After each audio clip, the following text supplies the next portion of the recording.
Assalamualaikum warahmatullahi wabarakatuh. Perkenalkan, saya Nosa Pramadani dengan NIM J23J2401231023. Di sini saya akan memaparkan hasil tadi praktikum tadi pagi. Nah, sebelum praktikum tadi kita dikumpulkan terlebih dahulu untuk melakukan pengecekan SOP. Terus untuk sebelum melakukan praktikum kita juga diberi pemaparan materi agar praktikum itu berjalan dengan lancar. Terus tentang biologi perikanan dapat didefinisikan sebagai sebuah sistem yang mencakup interaksi antara komponen biota perairan, habitat perairan, dan penggunaan oleh manusia dengan sumber daya yang dapat diperbaharui. Biologi perikanan terdiri dari 2 cabang, yaitu natural history and dinamika populasi. Terus di dalam biologi perikanan itu kita juga memahami atau belajar tentang alat tangkap dan teknik penangkapan, seperti pengenalan tingkah laku ikan seperti roaya, memija, dan sebagainya perlu dilakukan guna penyesuaian dan perubahan terhadap jenis alat tangkap. Terus yang kedua adalah pengambilan contoh biota uji atau sampling. Jadi harus dilakukan dengan baik dan benar agar ikan atau sampel yang kita tangkap dapat mewakili populasi ikan tersebut. Nah, tingkah laku ikan dalam berasosiasi dengan habitat hidupnya berbeda antara spesies satu dengan spesies lainnya, serta ikan dan ukuran yang tidak sama. Oleh karena itu, alat-alat penangkapan ikan yang akan digunakan dalam sampling harus benar-benar diperhatikan selektivitasnya.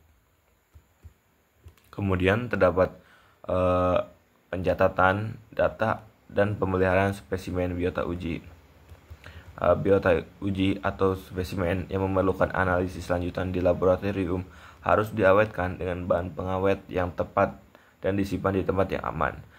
Biasanya sih bahan pengawet yang digunakan itu adalah menggunakan formalin dari konsentrasi 4% sampai 10%.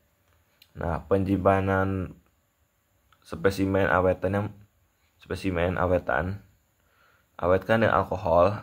Ikan diawetkan dalam larutan formalin selama beberapa hari. Kemudian dicuci dengan air lalu dilakukan perendaman selama 24 jam. Setelahnya baru diawetkan dengan menggunakan larutan alkohol. Terus yang tadi kita lakukan pada praktikum adalah dengan judul praktikum yaitu pertumbuhan. Pertumbuhan populasi adalah pertambahan atau penurunan populasi dalam satu satuan waktu.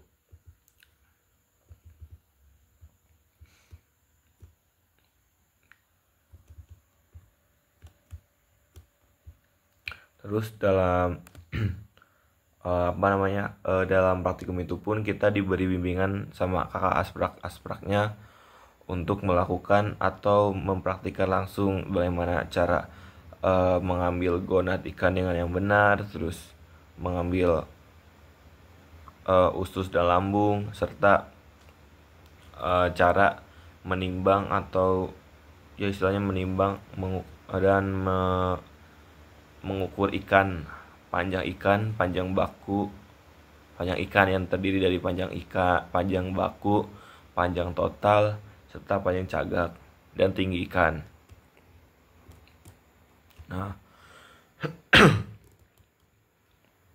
dalam tujuan utama dalam mengkaji aspek umur adalah untuk mengetahui sebuah kelompok umur yang menunjang produksi sektor perikanan yang bersangkutan, terus menduga laju seberang kelompok umur, menduga laju mortalitas alami dan penangkapan.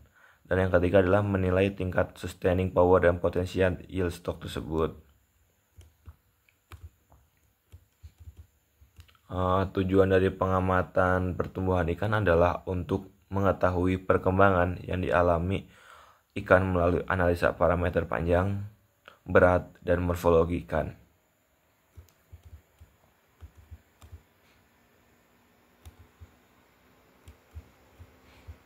dalam pengamatan pertumbuhan juga kita seperti halnya dengan analisis data ya, yang terdapat itu seperti pertumbuhan panjang. Analisis pertumbuhan panjang, model yang digunakan adalah model von Bartalanffy.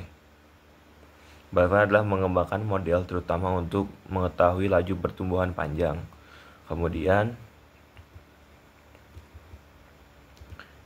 yaitu pertumbuhan berat. Analisis pertumbuhan berat hampir sama dengan model pendekatan pertumbuhan panjang, tetapi dilakukan pada kelompok ikan yang belum memijah secara rutin, karena berat ikan yang relatif berubah apabila panjang ikan dengan umur tertentu diplotkan dengan panjang ikan dengan umur yang lebih muda 1 tahun akan menghasilkan garis lurus dengan sudut yang lebih kecil dari 1. Itu adalah hubungan panjang dan berat dalam menganalisis pertumbuhan dengan menggunakan parameter panjang dan berat adalah dengan rumus W sama dengan AL kuadrat B menurut Ball dan Rao 1984. Model pertumbuhan ini mengikuti pola hukum kubik dari 2 parameter yang dijadikan dasar analisis. Dengan menggunakan pendekatan seperti regresi linear, maka hubungan kedua parameter tersebut dapat dilihat.